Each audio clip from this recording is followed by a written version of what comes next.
శ్వేతపత్రాలలో తెలంగాణలో నీటిపారుదల వ్యవస్థ ఏ రకంగా ఉన్నదనే దానిపైన శ్వేతపత్రం పెడతామంటున్నారు. పెట్టండి, welcome, we will welcome it and we will participate.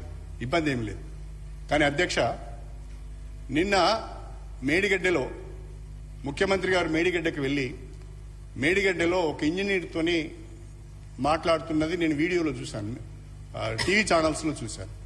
ఆ ఇంజనీర్ గారిని ఏమడిగారంటే, ఇప్పటి వరకు మేడిగడ్డ పైన ఎంత ఖర్చు పెట్టారని అడిగారు. సారీ, కాళేశ్వరం పైన ఎంత ఖర్చు పెట్టారని అడిగారు. అంటే వారు 94,000 కోట్లు అని చెప్పారు. ఎంత ఆయకట్టు వచ్చింది అని చెప్పారు. కొత్త ఆయకట్టు ఎంత వచ్చింది అని చెప్పారు. అంటే 98,000 ఎకరాలు అని చెప్పారు. కానీ కొత్త ఆయకట్టుతో పాటు స్థిరీకరించిన ఆయకట్టు గురించి అక్కడ ఇంజనీర్ చెప్పడానికి ప్రయత్నం చేస్తే ఆయనకు చెప్పే అవకాశం ఇవ్వకుండా ఆయనను స్నబ్ చేశారు. ఆయకట్టు కొత్తదే కాదు అధ్యక్ష. ఒక ప్రాజెక్ట్ కింద కొత్త ఆయకట్టు వస్తుంది, స్టెబిలైజేషన్ కూడా వస్తుంది.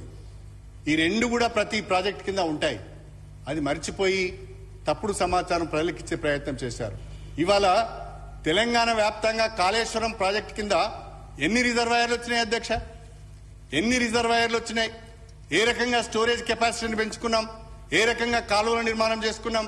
ఏ రకంగా ఇవాళ మెదక్లో అనేక రిజర్వాయర్లు వచ్చాయి? ఏ రకంగా ఇవాళ కరీంనగర్ కానీ, మెదక్ కానీ, వరంగల్ కానీ ఆ కాళేశ్వరం ద్వారా లబ్ధి పొందింది? ఏ రకంగా ఇవాళ కాకతీయ కాలువ నిండుగా కోదాడ హుజూర్ నగర్ దానికి వెళ్ళింది? ఏ రకంగా తుంగతుర్తిలో బ్రహ్మాండమైన పంటలు ఈ రోజు పండుతున్నాయి? ఏ రకంగా కోదాడలో ఇవాళ బ్రహ్మాండంగా పంటలు పండుతున్నాయి? ఇవన్నీ కాకతీయ కాలువ ద్వారా నిండుగా వచ్చిన నీళ్ల ద్వారా కాదా? ఇది మీరు చూడలేదా? ఇవన్నీ జరుగుతున్నాయి కదా. దాన్ని మనము గోరంతను కొండంతలు చేసి ఏదో జరిగిపోయిందని చెప్పి మొత్తము వ్యవహారం అంతా దాని మీదకి డైవర్ట్ చేసి ప్రజలను తప్పుదో పట్టించే ప్రయత్నం చేయడం సరైనది కాదు.